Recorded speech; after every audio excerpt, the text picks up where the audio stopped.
بسم اللہ الرحمن الرحیم۔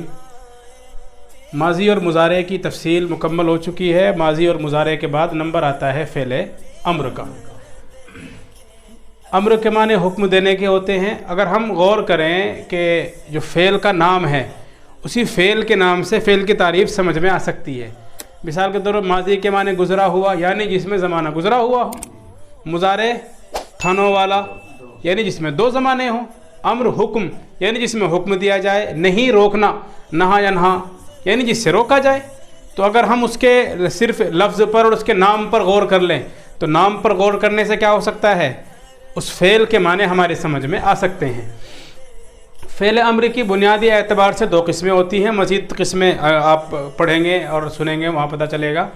بنیادی اعتبار سے دو قسمیں ہوتی ہیں فعل امر کی، ایک قسم ہوتی ہے معروف اور ایک قسم ہوتی ہے مجہول، امر حاضر معروف، اور پھر اسی طرح دو قسمیں اور ہوتی ہیں، غائب، امر غائب معروف، امر غائب مجہول۔ سب سے پہلے امر حاضر معروف کو ہم یہاں بیان کریں گے اور اسی کو ہم سمجھیں گے۔ ظاہر بات ہے امر حاضر میں حاضر کا لفظ آ گیا ہے۔ حاضر کا لفظ اس طرح اشارہ کر رہا ہے کہ صیغہ کس سے بننا چاہیے، حاضر کے صیغوں سے بننا چاہیے۔ ہم نے پڑھا ہے کہ مضارع کے اندر صیغے ہمارے پاس ہوتے ہیں 14، 6 غائب کے، 6 حاضر کے، 2 متکلم کے، اور یہ بات آپ پڑھ چکے ہیں کہ 6 ہوتے ہیں وہاں بھی اصل میں اگر ہم دیکھیں معنی کے اعتبار سے، لیکن چونکہ 2 سے کام چل جاتا ہے 6 کا، اسی لیے کیا کرتے ہیں 18 نہ کر کے 14 سے کام چلا لیتے ہیں۔ اب ظاہر بات ہے امر حاضر اور غائب دونوں فعل مضارع سے بنے، غائب کے صیغوں سے غائب بنے گا اور حاضر کے صیغوں سے حاضر بنے گا۔ ایک بات آپ کو اور معلوم ہونی چاہیے کہ امر حاضر کے 6 صیغے آتے ہیں اور امر غائب کے 8 صیغے آتے ہیں۔ یہاں پر ایک سوال آپ یہ کر سکتے ہیں کہ متکلم کے 2 صیغوں کو غائب میں شامل کیا گیا ہے اور حاضر میں شامل نہیں کیا گیا ہے، حالانکہ جب ہم غائب میں شامل کر سکتے ہیں تو حاضر میں بھی شامل کر سکتے تھے، اس میں کیا پریشانی تھی؟ اس کا جواب ابھی جب غائب کا بیان آئے گا تو وہاں انشاءاللہ آپ کو تفصیل سے دیا جائے گا۔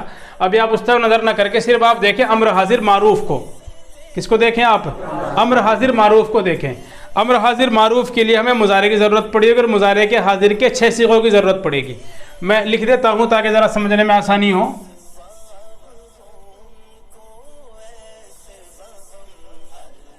تنصرو، تنصرانی، تنصرون، تنصرین، تنصرانی، تنصرنا۔ باقی اور جو گردانیں ہوگی وہاں تو ایک لفظ سے کام چل جائے گا، لیکن اس میں تھوڑی سی تفصیل ہے اس لیے میں نے لفظ پورے لکھ دیے ہیں، گردان ساری لکھ دی ہے 6 کے 6 صیغوں کی۔ ہمیں جب ہم امر حاضر کا صیغہ بناتے ہیں تو مضارع حاضر کے 6 صیغوں کو اختیار کرتے ہیں۔ سب سے پہلا کام ہم یہ کرتے ہیں کہ جو شروع میں علامت مضارع ہے، سب سے پہلے کیا کرتے ہیں ہم علامت مضارع کو گراتے ہیں۔ علامت مضارع ہم نے گرا دی، اس کے بعد ہم دیکھتے ہیں کہ علامت مضارع کا جو بعد والا حرف ہے اس پر کیا حرکت ہے، اسی حرکت کے اعتبار سے باقی فیصلہ کیا جائے گا۔ ہم دیکھیں گے کہ علامت مضارع کا ما بعد نون ہے، نصر سے ینصر، تنصر، نون ساکن ہے، علامت مضارع کا ما بعد ساکن ہے۔ امر حاضر بنانے کے لیے فعل مضارع سے 2 شکلیں ہوتی ہیں، ایک تو یہ ہے کہ علامت مضارع کا ما بعد ساکن ہو اور دوسری یہ ہے کہ علامت مضارع کا ما بعد ساکن نہ ہو۔ یہاں آپ دیکھیں ہم نے یہاں سے بھی تا کو گرایا اور یہاں سے بھی تا کو گرایا تو ہمارے پاس کیا بچا، عیدو اور حبو۔ کیا بچا؟ عیدو اور حبو۔ ان دونوں مثالوں میں ہم دیکھیں گے علامت مضارع کا ما بعد یہاں بھی ساکن نہیں ہے، علامت مضارع کا ما بعد یہاں بھی ساکن نہیں ہے۔ اگر علامت مضارع کا ما بعد ساکن نہ ہو تو شروع میں کچھ نہیں اضافہ کیا جائے گا، صرف اخیر کو ہم کیا کر دیں گے ساکن، تحبو سے حب اور تعیدو سے عید۔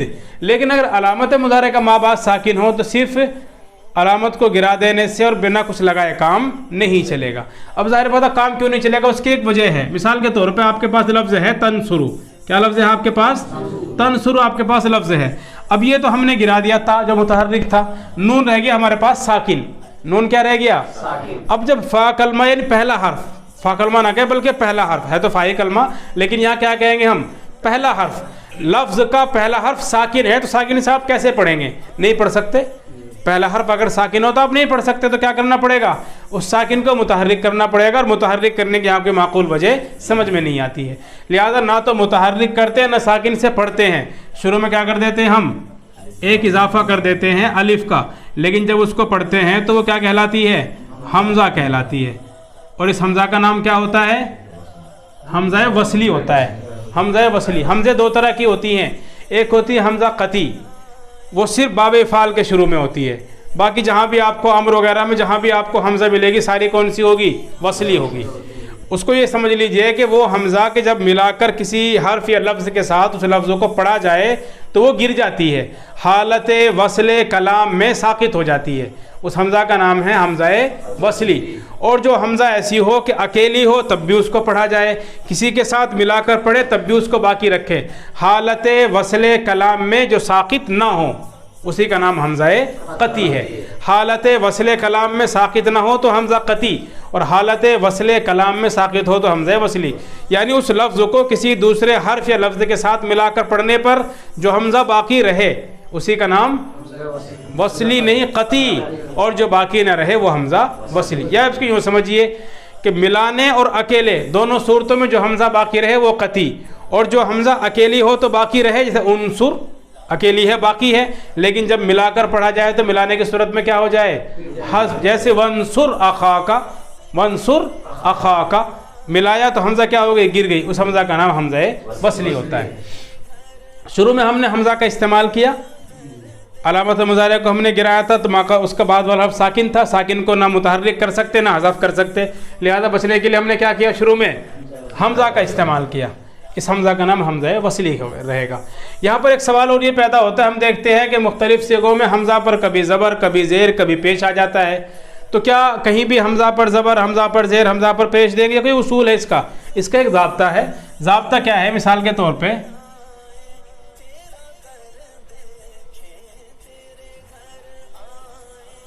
اس کا ضابطہ ہے عین کلمہ. کیا ضابطہ ہے اس کا؟ عین کلمہ. ہم دیکھتے ہیں کہ عین کلمے کی حرکت کیا ہے.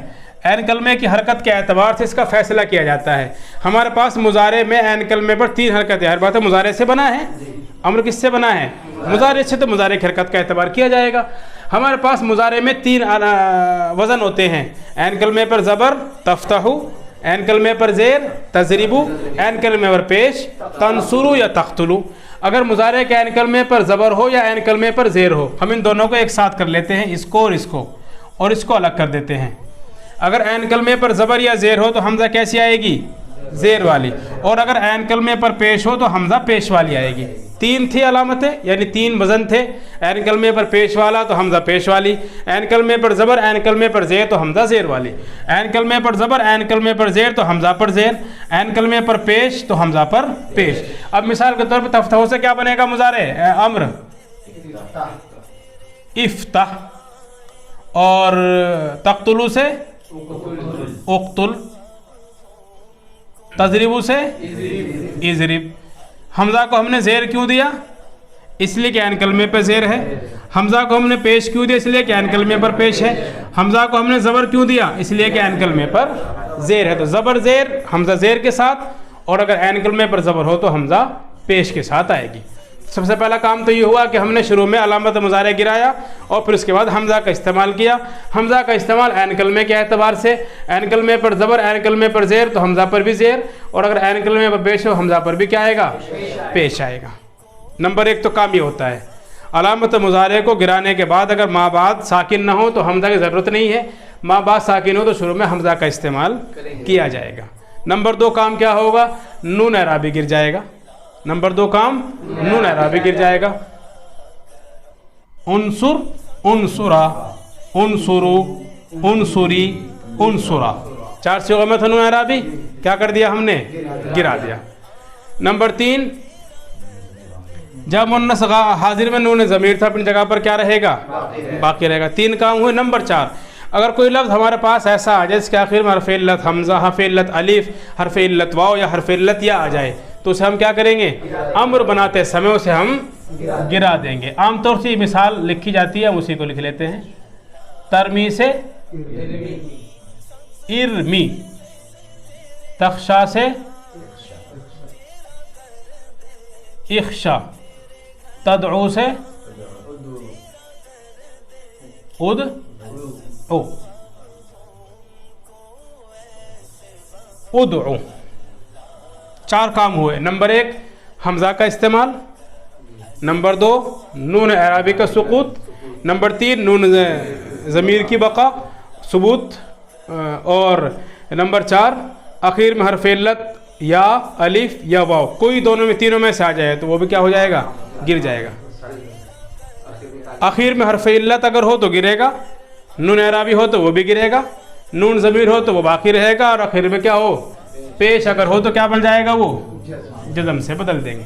5 صیغوں میں سے کوئی صیغہ اگر آ جائے، واحد مذکر غائب، واحد مؤنث غائب، مذکر حاضر، متکلم اور متکلم مال غیر، جزم آئے گا۔ نون اعرابی کے 7 صیغوں میں 3 صیغے زبر والے نون اور 3 صیغے نون زیر والے، 7 صیغے کوئی آ جائے تو گر جائے گا۔ دونوں امر میں، امر چاہے کوئی سا بھی ہو، جب مؤنث غائب اور حاضر میں نون ضمیر باقی رہے گا۔ حرف علت کسی صیغے میں آ جائے، 14 کے 14 صیغوں میں سے غائب میں ہو یا حاضر میں کہیں بھی اگر آ جائے، کیا حرف علت واو ہو الف ہو یا ہو تو وہ بھی کیا ہو جائے گا؟ گر جائے گا۔ یہ تفصیل ہماری کس کی ہے؟ امر حاضر معروف کی ہے۔ اس کے بعد مجہول کی تفصیل آپ کو میں ابھی بتاتا ہوں۔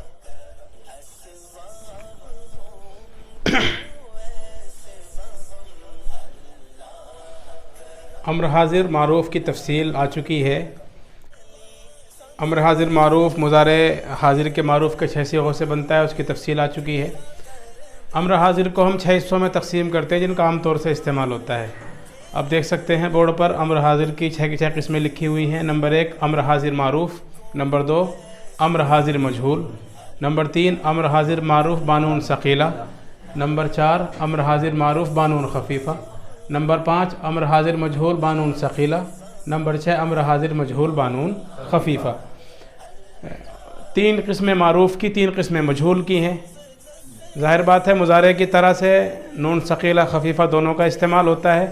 بنیادی اعتبار سے 2 قسمیں ہوئیں، امر حاضر معروف، امر حاضر مجہول۔ دونوں کے اندر 2 نون آئیں گے تو 2 قسمیں معروف کی بڑھ جائیں گی، 2 قسمیں مجہول کی بڑھ جائیں گی۔ امر حاضر معروف کی تفصیل اس سے پہلے آ چکی ہے۔ امر حاضر مجہول کا ذکر کرنا ہے۔ امر حاضر معروف مضارع حاضر کے معروف کے 6 صیغوں سے بنتا ہے۔ ظاہر بات ہے امر معروف حاضر میں معروف ہے یا مجہول، معروف کے صیغے ہوں یا مجہول، کس سے بنیں گے؟ مضارع کے حاضر کے صیغوں ہی سے بنیں گے۔ حاضر کے ہمارے پاس کتنے صیغے ہوتے ہیں؟ 6 صیغے ہوتے ہیں۔ امر حاضر معروف میں تھوڑی تفصیل زیادہ ہوتی ہے۔ تمام جتنے بھی امر قسمیں ہیں، معروف، مجہول، غائب وغیرہ میں یا اور ثقیلہ خفیفہ، سب میں تفصیل کس میں زیادہ ہوتی ہے؟ امر حاضر معروف میں، اسی لیے پہلے ہر جگہ اس کو بیان کیا جاتا ہے۔ نمبر 2 پہ آتا ہے امر حاضر مجہول۔ امر حاضر مجہول میں تفصیل زیادہ نہیں ہے۔ ایک بات اور ذہن میں رکھیں، حاضر سے بنے گا، معروف سے بنے گا معروف، اور مجہول سے بنے گا مجہول۔ امر حاضر معروف مضارع حاضر کے معروف کے صیغوں سے بنے گا، امر حاضر مجہول مضارع حاضر کے مجہول کے صیغوں سے بنے گا۔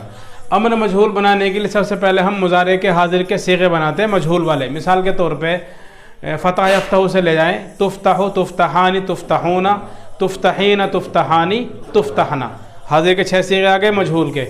انہی مجہول کے صیغوں میں تھوڑی سی تبدیلی کرنی ہوتی ہے ہمیں، کچھ حذف کریں گے، کچھ اضافہ کریں گے۔ کیا کرنا ہوگا؟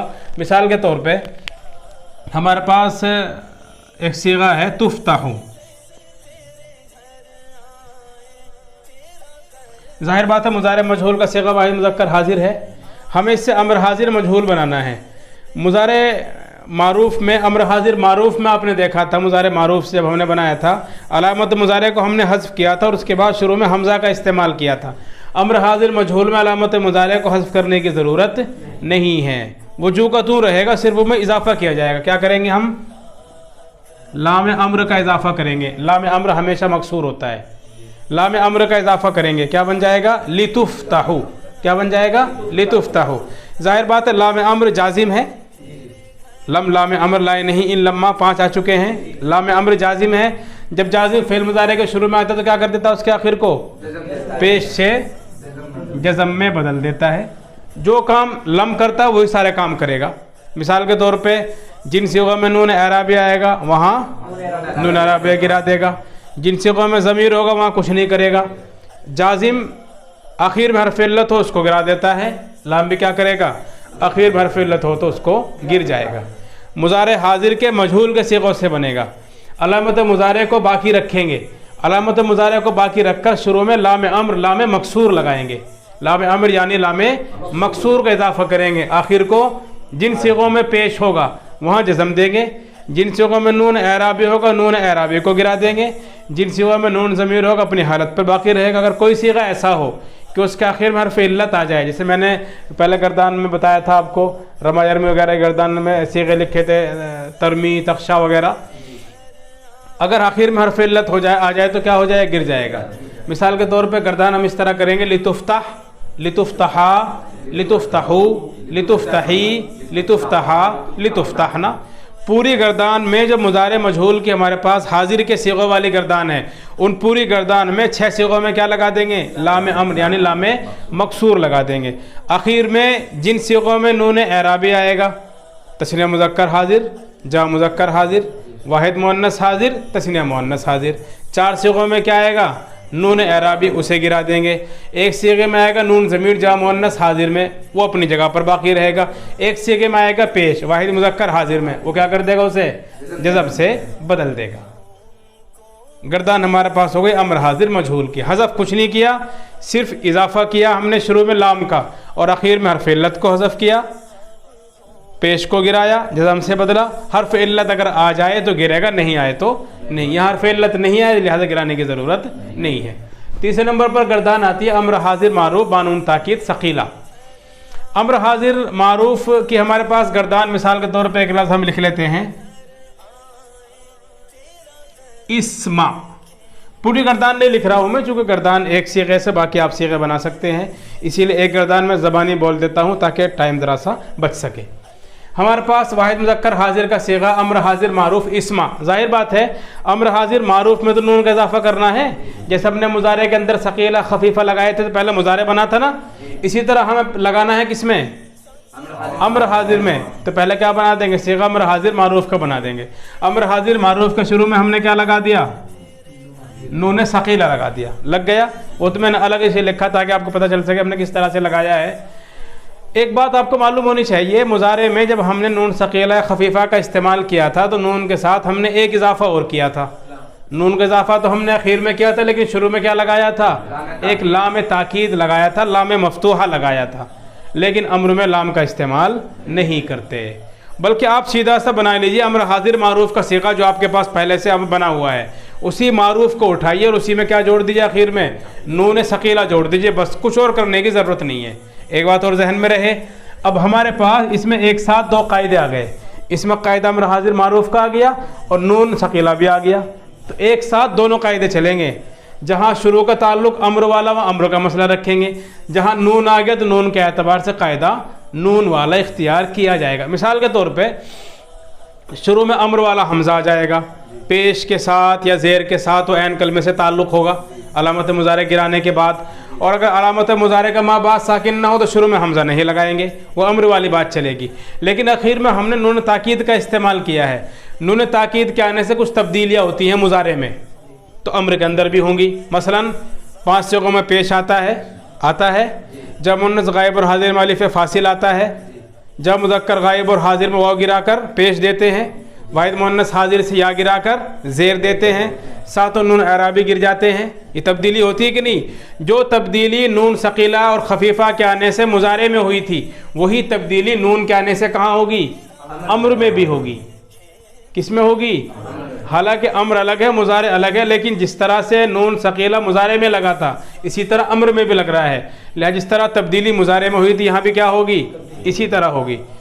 واحد مذکر غائب، واحد مؤنث غائب، واحد مذکر حاضر، واحد متکلم اور متکلم مال غیر میں زبر آئے گا، جا مذکر غائب اور حاضر میں پیش آئے گا، واحد مؤنث حاضر میں زیر، باقی 6 صیغوں میں الف ساکن ہوگا۔ یہ ما قبل کا اعراب مضارع میں تھا، یہاں بھی ہوگا۔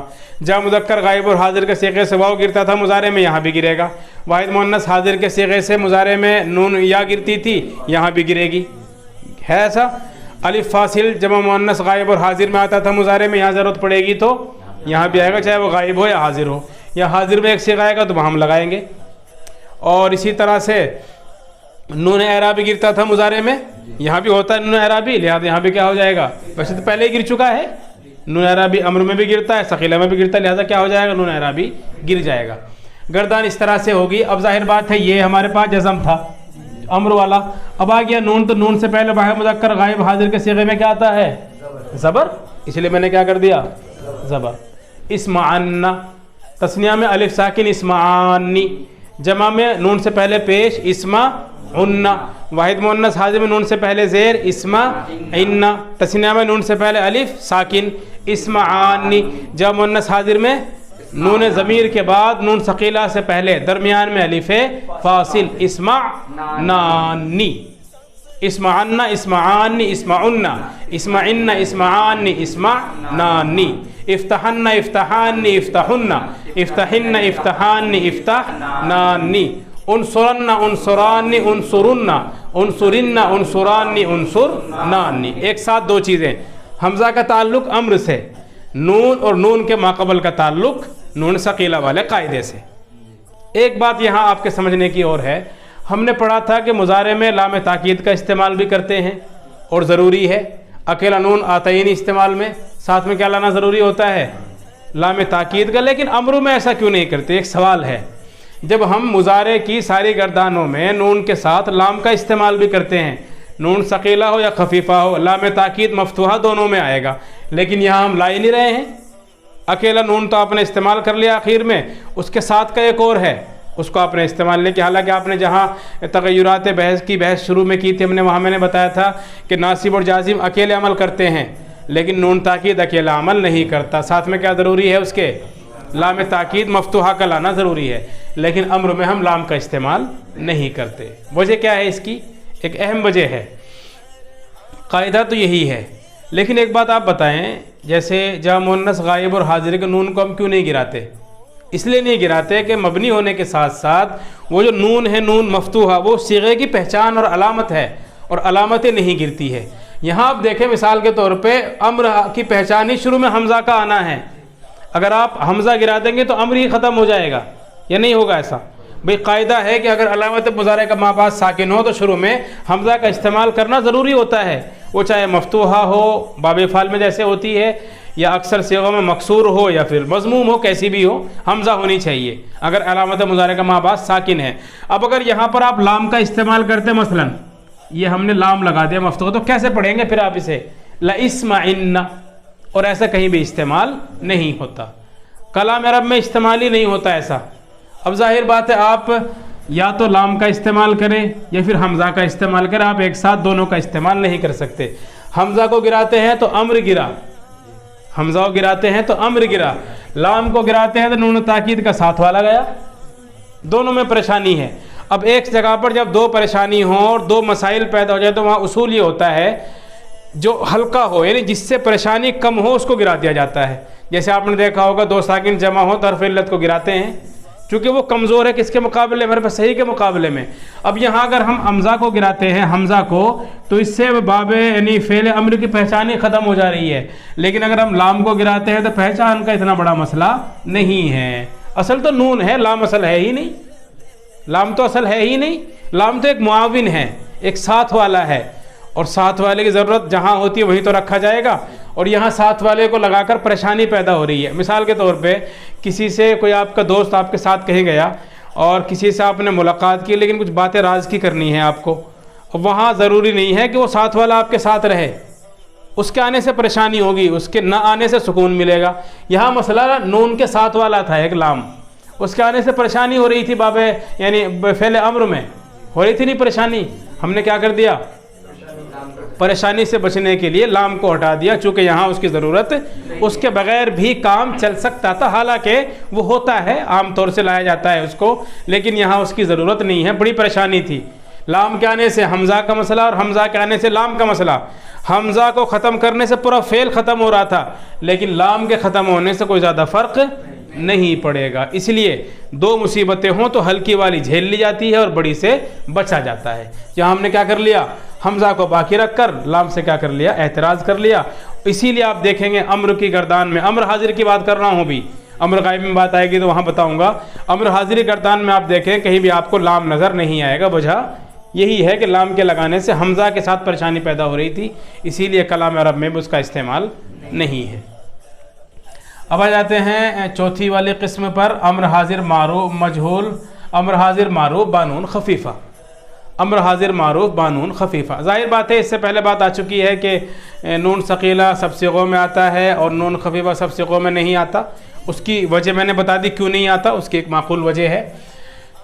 ہمارے پاس امر حاضر کے 6 صیغے ہیں. تثنیہ مذکر حاضر نکل گیا، الف ہے. تثنیہ مؤنث حاضر نکل گیا، الف ہے. جمع مؤنث حاضر نکل گیا، الف ہے.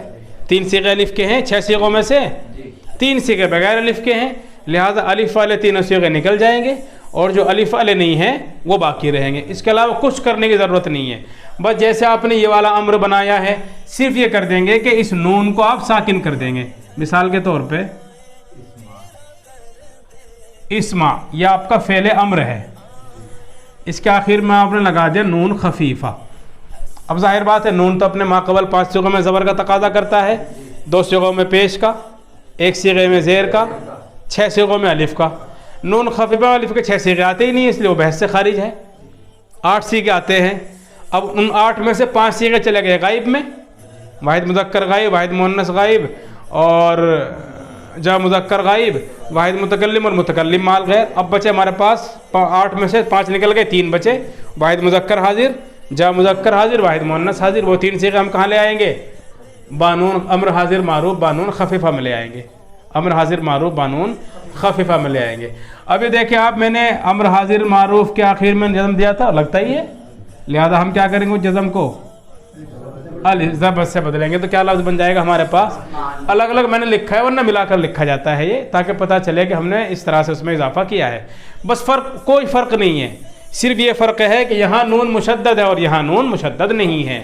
دوسرا فرق یہ ہے کہ اس کے 6 صیغے آئیں گے اور اس کے 6 صیغے نہیں آئیں گے. لفظی کوئی فرق نہیں ہے. اس کے علاوہ ترجمے کے اعتبار سے کوئی فرق، دونوں کا ترجمہ ایک ہی ہوتا ہے کہ امر حاضر کا ترجمہ تو ایک مرد سن، ثقیلہ کا تو ایک مرد ضرور سن، خفیفہ کا تو ایک مرد ضرور سن، اور کچھ نہیں ہے. مجہول میں ترجمہ کر لیں گے کہ بھائی چاہیے کہ تو سنا جائے، چاہیے کہ تو کھولا جائے، چاہیے کہ تجھے مارا جائے، چاہیے کہ تیری سنی جائے، چاہیے کہ تجھے لکھا جائے، چاہیے کہ لتقرأ تجھے پڑھا جائے. چاہیے نہ لگائیں آپ، کوئی ضروری نہیں ہے، وہ تو ایک سمجھنے کے لگا دیتے ہیں. چاہیے شروع میں لگا دو یا بعد میں لگا، دونوں جگہ سے حذف کر دو، کوئی مسئلہ نہیں ہے. جب آپ عبارت پڑھیں گے تو عبارت خود بتا دیتی ہے کہ یہ صیغہ معروف کا ہے یا یہ صیغہ مجہول کا ہے. بہرحال 4 قسمیں ہو گئی ہمارے پاس: امر حاضر معروف، امر حاضر مجہول، امر حاضر معروف بانون ثقیلہ، امر حاضر معروف بانون خفیفہ. اب آ جاتے ہیں مجہول میں. مجہول ہم اس سے پہلے بنا چکے ہیں، امر حاضر مجہول. ہمیں ثقیلہ خفیفہ کے لیے کوئی بڑے مسئلے پیدا کرنے کی ضرورت نہیں ہے. ہمارے پاس جو پہلے سے معروف یا مجہول کا صیغہ بنا ہوا ہے اسی کو رکھ کر اسی میں اضافہ کر دیں گے. مثال کے طور پر ہم اسی صیغے کو آگے اٹھا لیتے ہیں. لتفتح، کیا صیغہ ہوا؟ لتفتح. واحد مذکر حاضر مجہول، واحد مذکر حاضر مجہول. ہمیں کیا کرنا ہے؟ اس میں نون ثقیلہ کا استعمال کرنا ہے. نون ثقیلہ، یا پھر کیا کرنا ہے؟ یا نون خفیفہ کا استعمال کرنا ہے. ایک ہی بات ہے، اس لیے ہم ایک ساتھ لکھ لیتے ہیں. لتفتح ہمارے پاس ہے، ہم اسی لتفتح کے آخر میں کیا کر دیں گے؟ صرف نون لگا دیں گے مشدد. اب ظاہر بات ہے نون ثقیلہ ہے، واحد مذکر حاضر کا صیغہ ہے، اور نون ثقیلہ کا ماقبل واحد کے صیغے میں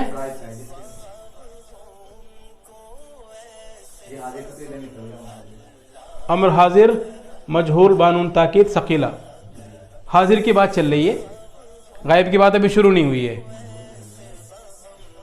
حاضر کی بات ہے نا بھائی، تو حاضر کا صیغہ ہے یہ. بہرحال حاضر ہی ہے، آپ شاید کہیں اور ہوں گے. اصل میں جب آدمی یہاں رہتا نہیں نا، پھر وہ پتہ نہیں کہاں چلا جاتا ہے، تو پھر اس کو لگتا ہے کہ وہ سامنے والا وہ تو کہیں نہیں رہا جو میں سوچ رہا ہوں، حالانکہ وہ کہیں گھوم رہا ہوتا ہے. کبھی حرم میں کتا بھگانے لگتا ہے، اور کبھی حرم کی زیارت کرنے لگتا ہے، کبھی روزہ اقدس کے حاضری کے لیے پہنچ جاتا ہے، کبھی اپنے گھر پہنچ جاتا ہے. تو پھر ایسا لگتا ہے کہ شاید میں تو ابھی گھر تھا، اچانک یہاں کہاں سے آ گیا. پھر تو میں تو یہیں تھا، میں کچھ اور سوچ رہا تھا. بہرحال امر حاضر کی بات چل رہی ہے، ابھی غائب کی بات شروع نہیں ہوئی ہے. حاضر ہی کی 6 قسمیں ہیں جو لکھی ہوئی ہیں بورڈ پر، ان کی 5ویں اور 6ٹھی قسم بیان کر رہے ہیں ہم. امر حاضر معروف واحد مذکر حاضر کا صیغہ ہمارے پاس ہے. ہم نے اس میں نون کا اضافہ کیا.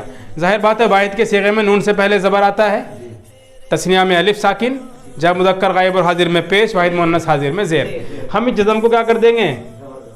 زبر سے بدل دیں گے، تو لفظ ہمارے پاس ہو جائے گا لتفتحن. یہ ظاہر بات ہم مضارع مجہول میں پہلے سے لام لگا چکے ہیں، صرف امر حاضر مجہول میں لام نہیں آتا، امر حاضر معروف میں حمزہ ہے، لام نہیں آئے گا، باقی امر حاضر مجہول، امر غائب معروف، امر غائب مجہول، 4 قسمیں تو ہوتی ہیں، 3 میں آتا ہے لام امر اور 1 میں آتا ہے حمزہ۔ امر حاضر معروف میں حمزہ آپ دیکھیں لکھا ہوا ہے بورڈ پہ، باقی اس کے علاوہ امر حاضر معروف کے علاوہ جتنے مضارع بنیں گے، مجہول کے ہو حاضر میں یا غائب میں، معروف مجہول دونوں، سب میں کیا آئے گا؟ لام آئے گا۔ اب دیکھیں ہم نے اس کے آخر میں نون لگا دیا، لفظ ہمارے پاس بنا لتفتحن۔ اب ظاہر بات تثنیہ میں الف، لتفتحانی، جمع میں نون سے پہلے پیش لتفتحن، واحد مذکر حاضر میں نون سے پہلے زیر لتفتحن، تثنیہ میں الف ساکن لتفتحانی، جمع مؤنث حاضر میں دونوں نون کے بیچ میں ایک الف، جمع مؤنث میں نون کے بعد یعنی نون ضمیر کے بعد اور نون ثقیلہ سے پہلے لتفتحنانی، کچھ کرنے کی ضرورت نہیں، جو مضارع میں تفصیل تھی وہی ہے، بس فرق اتنا ہے کہ یہ بات امر کی چل رہی ہے اور مضارع کی بات نہیں چل رہی ہے۔ جو اب یہاں پر آپ دیکھیں 2 قاعدے آ گئے، اخیر میں جو نون ہے اس کے اعتبار سے یہاں اعتبار، اس کے ماقبل میں شروع کا اعتبار امر کے اعتبار سے، ایک ساتھ 2، ظاہر بات ہے نون ہے تو اس کا بھی لحاظ کیا جائے گا اور امر ہے تو اس کا بھی لحاظ کیا جائے گا۔ اسی میں ہم بنا لیتے ہیں خفیفہ کا صیغہ، کچھ نہیں کرنا ہے، ہمارے پاس یہ لفظ رہے گا، صرف اس جگہ پر نون ہی آ جائے گا، لتفتحن، ایک فرق یہ ہوا۔ دوسرا فرق یہ ہوگا 6 صیغے آئے تھے ثقیلہ کے، خفیفہ میں 6 صیغے نہیں آئیں گے، صرف صیغے ہمارے پاس آئیں گے 3، واحد مذکر حاضر لتفتحن، جمع مذکر حاضر لتفتحن، واحد مؤنث حاضر لتفتحن۔ ایک بار گردان ہم اور دیکھ لیتے ہیں شروع سے، امر حاضر معروف افتح، افتحا، افتحو، افتحی، افتحا، افتحنا، امر حاضر مجہول لتفتح، لتفتحا، لتفتحو، لتفتحی، لتفتحا، لتفتحنا، امر حاضر معروف بانون ثقیلہ افتحن، افتحان، افتحن، افتحن، افتحان، افتحنان، امر حاضر معروف بانون خفیفہ افتحن، افتحن، افتحن، امر حاضر مجہول بانون ثقیلہ لتفتحن، لتفتحان، لتفتحن، لتفتحن، لتفتحان، لتفتحنان، امر حاضر مجہول بانون خفیفہ لتفتحن، لتفتحن، لتفتحن۔ امر حاضر کی 6 قسمیں ہوتی، 6 کی 6 ہمارے سامنے آ چکی ہے۔ انشاءاللہ اگلے سبق میں ہم امر غائب، اس کا طریقہ، معروف اور مجہول، اس میں ثقیلہ خفیفہ کا استعمال کیسے کرتے ہیں، کن صیغوں میں ثقیلہ آتا ہے، کن میں خفیفہ آتا ہے، کن میں نہیں آتا، کن میں آتا ہے تو کیوں آتا ہے، اور کیوں صیغے اس سے خالی ہوتے ہیں، اور کیا اس کی تفصیل ہے، اس کی پوری تفصیل انشاءاللہ ہم آپ کو اگلے سبق میں بتائیں گے۔ تب تک کے لیے آپ جڑے رہیں اور دیکھتے رہیں ہمارا چینل دیسی نیشنل دواخانہ۔ السلام علیکم ورحمۃ اللہ وبرکاتہ۔